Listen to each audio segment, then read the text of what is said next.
So welcome back guys to my channel. So today I am here to discuss about the subject Hindi और आज हम हिंदी में उसका अध्याय 2 लहासा की ओर करेंगे। ये रास्ता एक मुख्य रास्ता है जो नेपाल से तिब्बत की ओर जाता है। तब फलीकॉप यह रास्ता नहीं खुला था, तो ये रास्ता केवल व्यापारियों के लिए ही नहीं, हमारे फौजियों के लिए भी है। यहाँ जगह जगह फौजें, चौकियाँ और किले भी बने हुए हैं, जहाँ पे कभी कभी चीनी सैनिक आते जाते हैं। कल बहुत से फौजी मकान गिर चुके हैं। दुर्ग के किसी भाग में जहाँ किसान ने अपना बसेरा बना लिया है, वहाँ कुछ घर आबाद दिखाई पड़ते हैं। ऐसे प्रत्यक्त किले चीनी किले कहलाते हैं। वहाँ हम चाय पीने के लिए रुके। तिब्बत में यात्रियों के लिए बहुत सी तकलीफ़ें भी हैं और बहुत से लाभ भी हैं। वहाँ पे जाति पाति का, छुआछूत का कोई सवाल नहीं होता और औरतें यहाँ पर पर्दा भी नहीं करती। बहुत से भिखमंगों को लोग चोरी के डर से घर के भीतर नहीं आने देते। नहीं तो आप घर के भीतर चले जा सकते हैं, चाहे आप बिल्कुल अपरिचित हों। तब भी घर की बहू या सास आपको अपनी झोली में से चाय दे सकते हैं। वह आपको आपके लिए उसे पका देंगी। मक्खन और सोडा नमक दे दीजिए। वह चौटकी में चूटकर उसे बढ़िया सी दूध वाली चाय बना देंगी। मिट्टी के टोटीदार बर्तन में रख के आपको दे देंगी। यदि बैठक की जगह चूल्हे से दूर है और आपको डर है कि सारा मक्खन चाय में नहीं पड़ेगा, तो आप खुद जाकर वहाँ पर बैठ सकते हैं और अपना मक्खन मत कर उसमें डाल सकते हैं और देख सकते हैं या फिर कि वो कैसे कर रहे हैं। चाय का रंग तैयार हो जाने पर नमक मक्खन डालने की ज़रूरत होती है। परित्यक्त चीनी किले से जब हम चलने लगे तो एक आदमी राहदारी मांगने आया। हमने वह दोनों चिट्ठे उसे दे दी। शायद उसी दिन हम थोडला के पहले के आखिरी गांव में पहुंच गए। यहीं भी सुमति के जान पहचान के आदमी थे और भिखमंगे रहते भी ठहरने के लिए अच्छी जगह मिली। जब वे लोग 5 साल बाद इसी रास्ते से लौटे तो वो भिखमंगे के रूप में नहीं, एक भद्र यात्री के वेश में, यानी कि एक जेंटलमैन के वेश में घोड़ों पर सवार होकर लौटे आए। लेकिन किंतु उस वक्त किसी ने इन लोगों को रहने के लिए अच्छी जगह नहीं दी और ये सब गांव के सबसे गरीब झोपड़े में ठहरे थे। बहुत कुछ लोगों की उस वक्त की मनोवृत्ति पर ही निर्भर है। खासकर शाम को वक्त छंड पीकर बहुत कम होश हवास को दुरुस्त रहते हैं। ये सबसे विकट डांडर थोडला पार करना था। डांडे तिब्बत में सबसे खतरे की जगह है। 16-17 फीट की ऊंचाई होने के कारण उन दोनों तरफ मीलों तक कोई गांव गिराव नहीं होते। नदियों के मोड़ और पहाड़ों के कोने के कारण बहुत दूर तक आदमी को देखा नहीं जा सकता।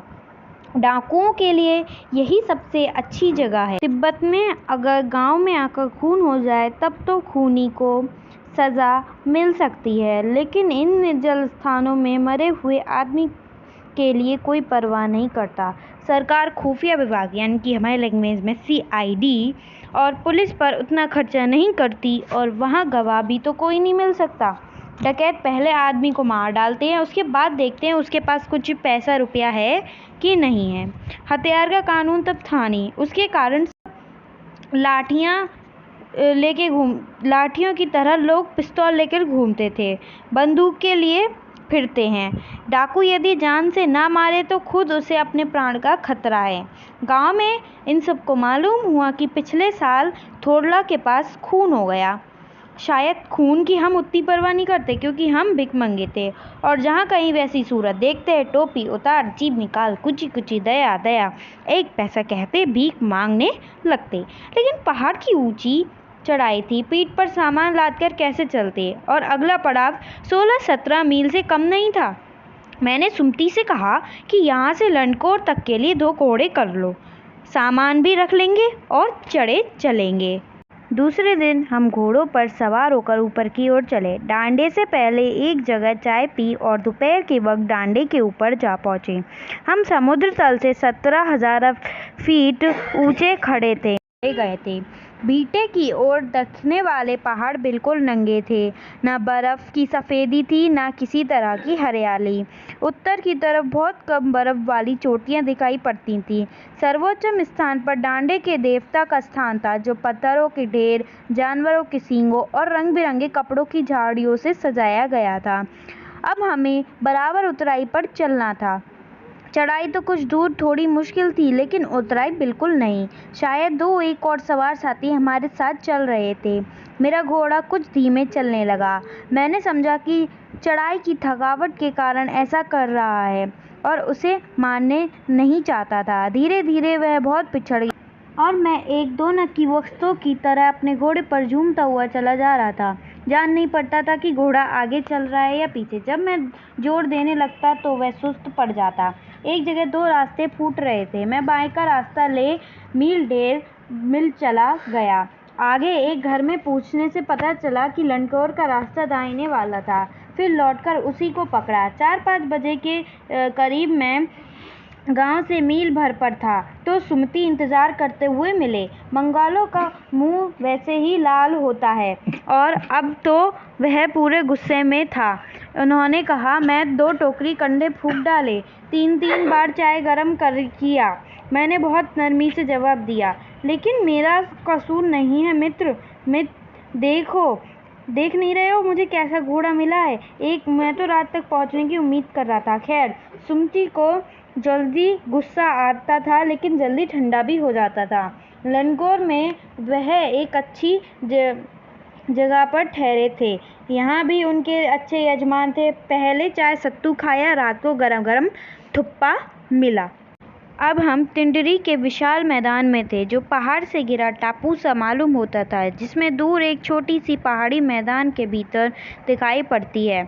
उसी पहाड़ी का नाम है तिंडरी समाधिगिरी। आसपास के गांव में भी सुमति के कितने ही यजमान थे। कपड़ों की पतली पतली चीरी बत्तियों के गंडे खत्म ही नहीं हो सकते थे, क्योंकि बोधगया से लाए कपड़ों के खत्म हो जाने पर किसी कपड़े से बोधगया का गंडा बना लेते थे। वे अपने यजमानों के पास जाना चाहते थे। मैंने सोचा, यह तो हफ्ता भर उधर ही रहने लगा देंगे। मैंने उनसे कहा कि जिस गांव में ठहरना हो उसमें भले ही गंडे बांट दो, मगर आसपास के गांव में मत जाओ। इसके लिए मैं तुम्हें लहासा पहुंचकर रुपए दे दूंगा। सुमति ने स्वीकार किया। दूसरे दिन हमने भरिया ढूंढने की कोशिश की, लेकिन कोई न मिला। सवेरे ही चल दिए होते तो अच्छा था, लेकिन अब 10-11 बजे की तेज धूप में चलना पड़ रहा था। तिब्बत की धूप भी बहुत कड़ी मालूम होती है। यद्यपि थोड़े से भी मोटे कपड़े से सर को ढाक लें तो गर्मी खत्म हो जाती है। आप 2 बजे सूरज की ओर मुंह करके चल रहे हैं। ललाट धूप से जल जा रहा है और पीछे का कंधा बर्फ हो रहा है। फिर हमने पीठ पर अपनी अपनी चीजें लादी, डंडा हाथ में लिया और चल पड़े। यद्यपि सुमति के परिचित तिंडरी में भी थे, लेकिन वह एक और यजमान से मिलना चाहते थे। इसलिए आदमी मिलने का बहाना कर शेखर बिहार की ओर चलने के लिए कहा। तिब्बत की जमीन बहुत अधिक छोटे बड़े जागीरदारों में बटी है। इन जागीरों का बहुत ज़्यादा हिस्सा मठों बिहारों के हाथ में है। अपनी अपनी जागीर में हर के जागीरदार कुछ खेती खुद भी कराता है। इसके लिए मजदूर बेघर में मिल जाते हैं। खेती का इंतजाम देखने के लिए वहाँ कोई भिक्षु भेजा जाता है, जो जागीर के आदमियों के लिए राजा से कम नहीं होता। शेखर की खेती के मुखिया भिक्षु नाम से बड़े भद्र पुरुष थे। वह बहुत प्रेम से मिले। हालांकि उस वक्त मेरा भेष ऐसा नहीं था कि मैं उन्हें कुछ भी ख्याल करना चाहिए। यहाँ एक अच्छा मंदिर था, जिसमें कंजूर बुद्धवाचन अनुवाद की हस्तलिखित 103 पोथियाँ रखी हुई थी। मेरा आसन भी वहीं लगा हुआ था। वह बड़े मोटे कागज पर अच्छे अक्षरों में लिखी हुई थी। एक एक पोथी 15-15 शेर से कम नहीं रही होगी। सुमति ने फिर आसपास अपने यजमानों के पास जाने के बारे में पूछा। मैं अब पुस्तकों के भीतर था, इसलिए मैंने उन्हें जाने के लिए कह दिया। दूसरे दिन वह आए। मैंने समझा था कि 2-3 दिन लगेंगे, लेकिन वह उसी दिन दोपहर बाद चले आए। तिंडरी गांव वहाँ से बहुत दूर नहीं था। हमने अपना अपना सामान पीठ पर उठाया और भिक्षु नमसे से विदाई लेकर चल पड़े। अगर आपको ये वीडियो अच्छी लगी हो, प्लीज़ लाइक कीजिए, सब्सक्राइब कीजिए और चैनल को शेयर कीजिए। Thanks for watching. और याद रखिएगा, इस स्टोरी के राइटर हैं राहुल सांकृत्यायन, और उनकी पूरी जीवनी पढ़िएगा और कमेंट में ज़रूर बताइएगा। Thanks for watching.